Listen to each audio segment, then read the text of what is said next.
In the early morning, with light mist and a gentle chill in the air, we stood at Teknaf Jetty, preparing to board the ship.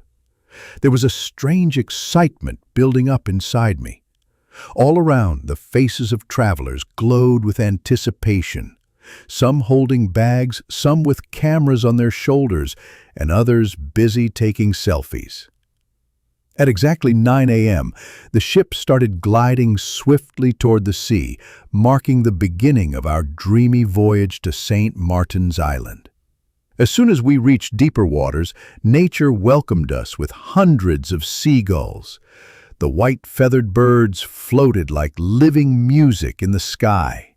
They circled around us, and some even flew so low that it felt like we could touch them just by stretching out our hands. Passengers joyfully threw biscuits into the air, and the seagulls, with remarkable precision, caught them midair. The scene was so vivid, it felt like a clip from a National Geographic documentary. One of my fellow travelers remarked, "You start forming a bond with these birds. They keep coming back as long as you keep feeding them." Truly, the courage and curiosity of these birds toward humans are extraordinary.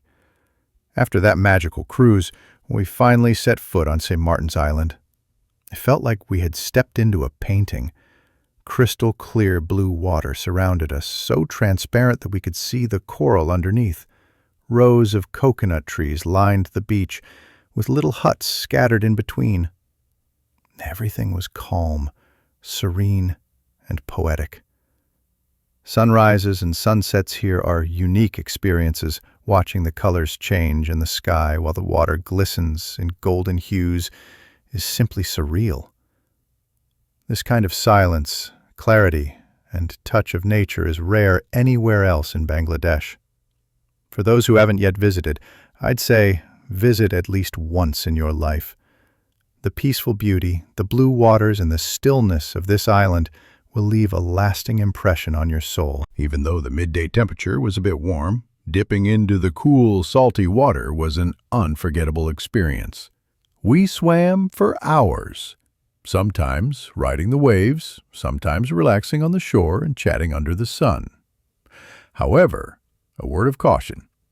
It's wise not to swim too far out, especially during high tide, as the currents can be unpredictable and strong. Later, in the afternoon, we went cycling along a narrow path that hugged the coastline. On one side, the sea. On the other, rows of swaying coconut trees. The joy of cycling in that peaceful setting was unmatched. As evening fell, the seashore transformed with the scent of fresh seafood. There were all kinds of fish, crabs, prawns, freshly caught and grilled or fried to perfection. We had spicy crab curry and grilled pomfret at a small beachside restaurant. Absolutely heavenly in taste. And as night fell, the island turned into a fairy tale land. Almost every cottage or hotel had barbecue parties going on. There was music, laughter, and the delicious smell of roasted meat in the air. The next morning, we boarded a trawler headed for Cheradwip. It felt like we were leaving the borders of the country and entering somewhere entirely different. The beauty of Cheradwip was mesmerizing. The deep blue water filled with colorful coral reefs, tiny fish dancing all around. Standing there, it truly felt like we were at the very last tip of Bangladesh.